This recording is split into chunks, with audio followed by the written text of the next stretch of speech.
भी हुआ हूँ, आप किसी गरीब घर में पैदा हुए, इसमें आपकी कोई गलती नहीं। मैं भी एक गरीब घर में पैदा हुआ, इसमें मेरी कोई गलती नहीं। पर यदि मैं उस गरीब घर में उस गरीबी के साथ ही मर जाऊंगा तो वहां मेरी गलती है। मैंने जीवन में कुछ नहीं किया। जिन माँ बाप ने मुझे उंगली पकड़ के चलना सिखाया, जिस माँ बाप ने मेरे लिए सब कुछ किया, बुढ़ापे में मैं उनको वो सुख नहीं दे पाया। आप नहीं चाहते बेटा कि जिस दिन आप 25 साल के 26 साल के हो, उस टाइम आपकी माताश्री अच्छे कपड़े पहने, उस दिन आपकी माताश्री एक अच्छी गाड़ी से चले, अच्छे सुख सुविधा उनको मिले, घर में आप एक इन्वर्टर लगवा पाओ कम से कम अपने, कि लाइट जाए तो पंखा चल पाए, माताश्री आपकी गर्मी में ना बैठे। आप अपने पिताजी के लिए एक बेल्ट खरीद पाओ, क्योंकि वो बिना बेल्ट के कई बार आपने देखा होगा पैंट ऐसे ही पहन लेते हैं, एक बेल्ट तक नहीं खरीदते अपने लिए। मैंने ऐसे बापों को देखा है जो रस्सी बांध लेते हैं पैंट में, बेल्ट की जगह, कि कोई बात नहीं, और उसके ऊपर शर्ट से ऐसे ढक लेते हैं किसी को दिखाई ना पड़े। अब आप उस उम्र के हो गए हो कि माँ बाप आपको अब थप्पड़ नहीं मारते, अब ताने देते हैं। इसका मतलब अब समय आ गया है कि आपको अपने जिंदगी की बागडोर खुद से संभालनी होगी। और यदि आपको अपनी माथों की लकीरों को बदलना है तो उसका एक ही रास्ता है, कड़ी मेहनत। मेरी सारी दुआएं, सारी विशेष आपके साथ है, हमेशा आपके साथ रहेगी। अगर बेटा आपको लग रहा है ना कि आपकी जिंदगी बदलने के लिए कोई एक व्यक्ति आएगा, कोई एक समय आएगा, कुछ ऐसा होगा कि आपकी जिंदगी बदल जाएगी, तो आप इस दुनिया के सबसे बड़े मूर्ख हो। जिस इंसान को भी लगता है ना कि उसकी जिंदगी कोई और बदलने वाला है, उस इंसान ने कभी आईना नहीं देखा है। आपकी जिंदगी सिर्फ एक व्यक्ति बदल सकता है, आप खुद। शीशे के सामने खड़े होना इस सेशन के बाद जाके, खुद से सवाल करना कि आपके जीवन का कंट्रोल किसके पास है। खुद से सवाल करना कि 24 साल की उम्र में आप अपने घर वालों को सुख सुविधा देना चाहते हो, या 24 साल की उम्र में आप फिर से इन्हीं कंपटीशन में फंसे रहना चाहते हो। ये सेशन खत्म होने के बाद आज आप फिर से अपना टाइम t=0 लगाएंगे, अपनी जिंदगी को फिर से शुरू करेंगे।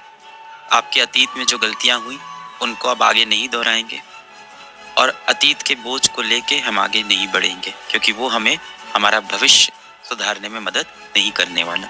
आज अपने भगवान से आप एक बार बात करेंगे, हाथ जोड़ेंगे, जिस भी तरह से आप प्रेयर करते हैं वो प्रेयर करेंगे, अपने माता पिता के पास जाएंगे, क्योंकि वो हमेशा चाहते हैं कि आप सफल हो। पर अब यही एक बात है, जितने बच्चे आपने देखा है कॉम्पिटिटिव एग्जाम निकालते हैं, उन सभी के माता पिता ये चाहते हैं कि उनका बच्चा जरूर से सफल हो। पर जितने बच्चे कॉम्पिटिटिव एग्जाम नहीं निकालते, उनके माता पिता भी यही चाहते हैं कि वो बच्चा सफल हो। कहने का मतलब आपकी सफलता में सबसे बड़ा योगदान आपका होगा। सब कहने की बातें हैं कि माता पिता का सहयोग बहुत जरूरी है, दोस्तों का सहयोग बहुत जरूरी है, हालातों का सहयोग बहुत जरूरी। अगर अपनी जिंदगी कोई बदल सकता है तो वो आईने में जो इंसान दिख रहा है वही है। जो इंसान जीवन में सफल है उसके माता पिता भी चाहते थे कि वो सफल हो, और जो असफल हुआ उसके माता पिता भी यही चाहते थे कि वो सफल। तो सभी के माता पिता चाहते हैं हम सफल हो, पर जीवन में सफल वही व्यक्ति होगा जो खुद से मेहनत करे। ये सब कहने की बातें हैं कि माता पिता का आशीर्वाद था तो मैं सफल हुआ, दोस्तों का साथ था तो मैं सफल हुआ, अच्छे शिक्षक मिल गए तो मैं सफल हुआ। इन सब का कहीं ना कहीं महत्व है जीवन में, पर सबसे ज्यादा महत्व है कि आपने अपने जीवन में कितना तप किया, कितना परिश्रम किया।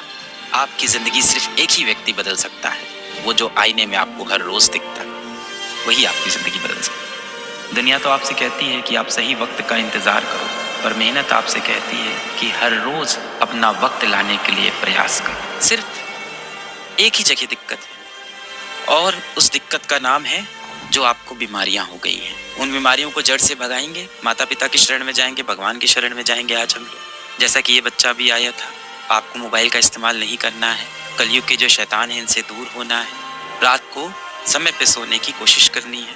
यदि आप देर रात तक पढ़ाई करते हैं तो वो सही है, क्योंकि इस जिंदगी में सबसे ऊपर कर्म है। अगर कर्म कर रहे हो अपना तब तो कोई दिक्कत नहीं, पर कोई ऐसी वैसी आप चीजें कर रहे हो जिससे आपका समय खराब हो रहा है तो वो नहीं करना है। अक्सर आंख बंद करते हैं, नींद नहीं आती है, मन बहुत चंचल होता है।